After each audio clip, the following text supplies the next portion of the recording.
उत्तराकाशी के खीर गंगा गांव में बादल फटने से तबाही मची है। चारों तरफ सिर्फ मलबा नजर आ रहा है। मलबा इतना ज्यादा है कि घर, पूरे घर, होटल, ऊपर छत तक मलबे में दब चुके हैं। और यही वजह है कि लगातार केंद्र सरकार नजर बनाए हुए है। केंद्रीय गृह मंत्री ने उत्तराखंड के मुख्यमंत्री पुष्कर सिंह धामी से बातचीत की है। गृह मंत्री अमित शाह ने धामी से फोन पर बात की है। केंद्र ने राज्य को हर संभव मदद का भरोसा दिया है।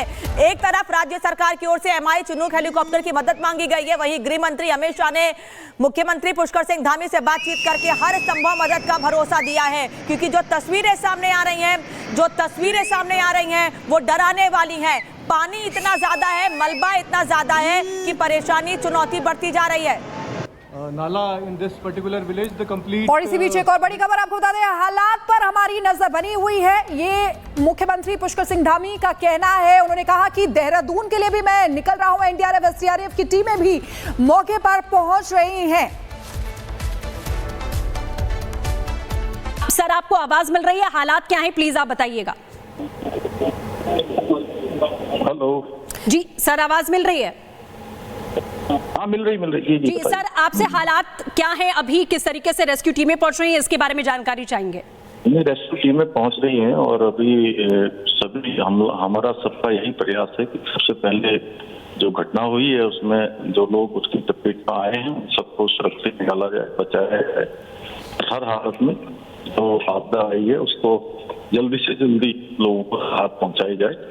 और उसके लिए सेना के लोग, हमारे आपदा प्रबंधन विभाग के लोग और NDRF SDRF सभी लोग जो है मौके पर पहुंच रहे हैं। और हम सब लगातार उस घटना को मॉनिटर कर रहे हैं।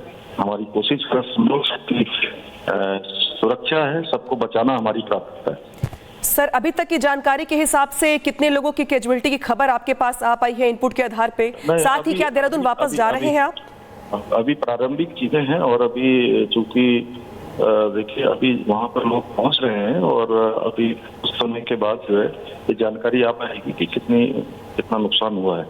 सर, देहरादून जा रहे हैं आप वापस? हाँ बिल्कुल जी। तो देखिए, मलबे में तब्दील हो गया है गांव का गांव। वहां पे जितने भी होटल, होम स्टे, घर, जो कुछ भी था पूरा मलबे की चपेट में आ गया है। पुष्कर सिंह धामी, जिससे रिपब्लिक भारत ने बात की, उन्होंने कहा कि सभी मदद वहां पर जल्द से जल्द पहुंचाने की कोशिश की जा रही है, पहुंचाई जा रही है।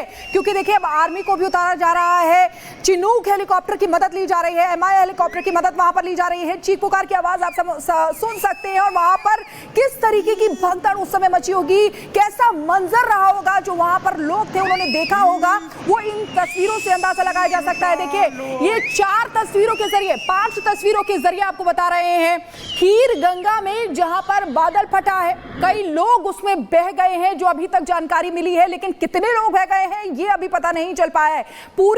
पूरे एरिया में वहां पर तबाही नजर आ रही है।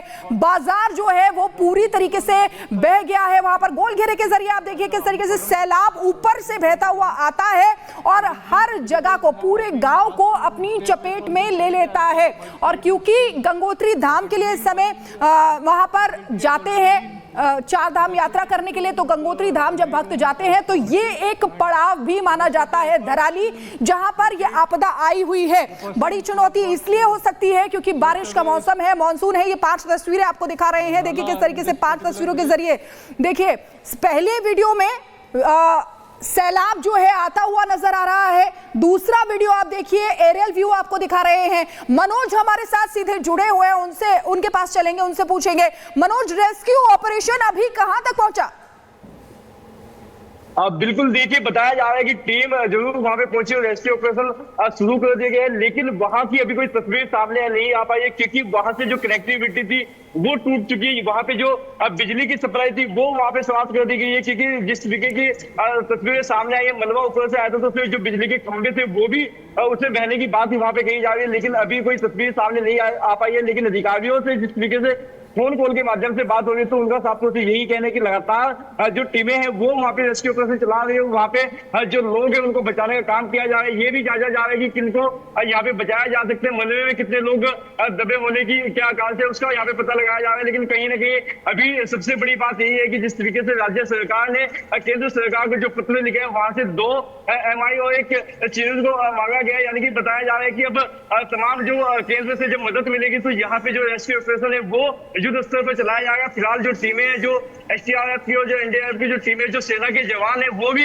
मौके पे पहुंच चुके हैं, लोगों को बचाने का काम किया जा रहा है। लेकिन जैसी तस्वीरें सामने आई है उनसे साफ तौर से ये अनुमान लगाया जा सकता है कि ये तस्वीरें 2013 से कम नहीं है, क्योंकि जो आपदा 2013 में आई थी, जब लोग उसमें बह गए थे, लोगों के मकान उसमें बह गए थे, यानी कि बड़ी त्रासदी जो है वो उत्तराखंड में आई थी, उससे कम ये त्रासदी नहीं मानी जा रही है। क्योंकि ऐसे में तस्वीरों में साफ तौर से देखा जा सकता है जो बड़ा गुब्बार, जो बादल वहां पे जो फटा है और जो वहां पे जो तस्वीरें सामने जो मलबा है वो किसी बड़ी त्रासदी का इशारा कर रहे हैं। क्योंकि उसमें कहीं ना कहीं जो तस्वीरों में देखा जा सकता है जो दुकानें हैं, जो मकान है वो उसमें बह गए। बताया ये भी जा रहा है कि जो वहां पे बिजली के खंभे थे और जो कनेक्टिविटी, जो BSNL के जो खंभे थे, जो कनेक्टिविटी को आपस में कनेक्ट करते थे, वो कहीं ना कहीं टूट चुके। तो ऐसे में कनेक्टिविटी वहां से कहीं ना कहीं खत्म हो गई। कुछ स्थान ऐसे जहाँ पे बिल्कुल कनेक्टिविटी नहीं है, लेकिन अधिकारी वायरलेस के माध्यम से, कंट्रोल रूम के माध्यम से लगातार घटनास्थल से जुड़े हुए हैं, घटनास्थल का जायजा वो ले रहे हैं। वहां पे जो जिला अधिकारी है वो घटनास्थल पे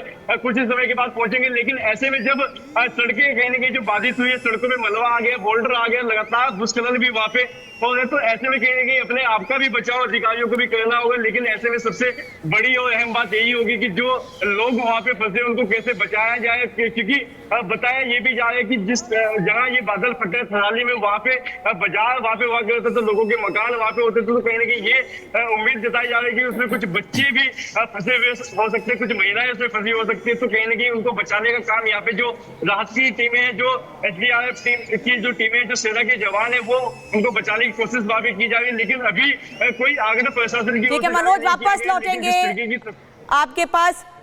कमिश्नर विनय शंकर पांडे इस वक्त हमारे साथ जुड़े हुए हैं। सर, अभी उन्होंने क्या कहा है सुनाते हैं आपको, आगे उनसे बात करने की भी कोशिश करेंगे। हर्षिल के पास 3 किलोमीटर आगे एक ऊपर 7 ताल है, वहाँ से एक क्षीर गंगा निकलती है और वहाँ पर काफ़ी बड़ी संख्या में मलबा के साथ तेज पानी का बहाव आया।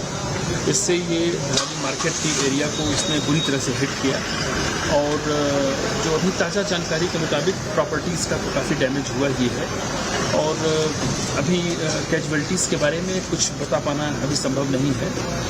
मौके पर हमारी आर्मी की टीम जो हर्षिल में रहती है वो पहुंच गई है। पहली प्राथमिकता तो लोगों का रेस्क्यू करना है, जिसके लिए हेल्थ विभाग की पूरी टीम, साथ ही साथ फूड डिपार्टमेंट, इन सभी को एक्टिवेट किया गया है।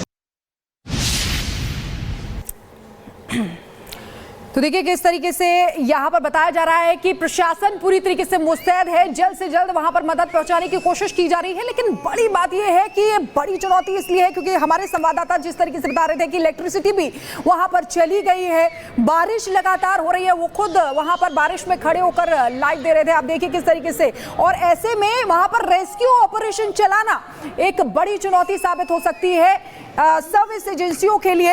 ये देखिए तस्वीरें आपके सामने बार बार आपको दिखा रहे हैं क्योंकि ये बड़ी त्रासदी हो सकती है। 2013 में जो सैलाब हमने देखा था, जो त्रासदी हमने देखी थी, वो वैसी ही त्रासदी इसको माना जा रहा है क्योंकि बादल फटा है और पूरा का पूरा गांव ये मलबे ने अपनी चपेट में ले लिया है। जितने भी वहां पर घर थे वो भी इसकी चपेट में आ गए। आसपास के आप देखिए जैसे जैसे वो बहता आ रहा है वैसे वैसे वो पूरा एरिया कवर करता हुआ वहां पर दिखाई दे रहा है। कितने दिन लगेंगे, कितना वक्त लगेगा इस रेस्क्यू ऑपरेशन में, ये कह पाना बहुत मुश्किल है। लेकिन रेस्क्यू ऑपरेशन, देखिए मलबे में रेस्क्यू ऑपरेशन करना भी एक बड़ी चुनौती होता है। अनामिका, तो ये 3 तस्वीरें इस वक्त आप देख रहे हैं उत्तराखंड के उत्तरकाशी की, जहां पर भारी तबाही मची है। बादल फटने से पूरा का पूरा गांव मलबे में समा गया है। अभी जो लोग इस गांव में फंसे हुए हैं उन्हें निकालने के प्रयास किए जा रहे हैं। और अभी ये 2 तस्वीर देख रहे हैं आप कि बादल फटने से पहले वहां पर क्या स्थिति थी। धीरे धीरे पानी जब नीचे आ रहा था, लेकिन उसके बाद जब पानी नीचे आ गया और पूरे गाँव में ये पानी कीचड़ फैल गया, ये मलबा फैल गया, उसके बाद वहां पर क्या स्थिति है। पूरे होटल, पूरे घर इसमें दब गए हैं। आप आप ये सोचिए इन तस्वीरों को देखकर कि जो लोग इन घरों के भीतर मौजूद होंगे, क्योंकि इतनी तेज पानी आया, लोगों को बाहर निकल पाने का मौका तक नहीं मिला। तो ऐसे में जो लोग घर के अंदर मौजूद होंगे उनकी क्या स्थिति होगी, उनको कैसे बाहर निकाला जाए, ये प्रशासन के सामने चुनौती है। जो लोग अभी घर के भीतर मौजूद हैं, चाहे वो होटल में हो, यहाँ पर जो होटल्स है वहाँ पर भी, या जो घरों में फंसे हुए हो, उनको बाहर निकाल पाना बहुत मुश्किल है। और अर्जुन मोहन जोशी जो एसडीआरएफ के आईजी हैं, उनका क्या कहना है इस पर, आइए सुनते हैं।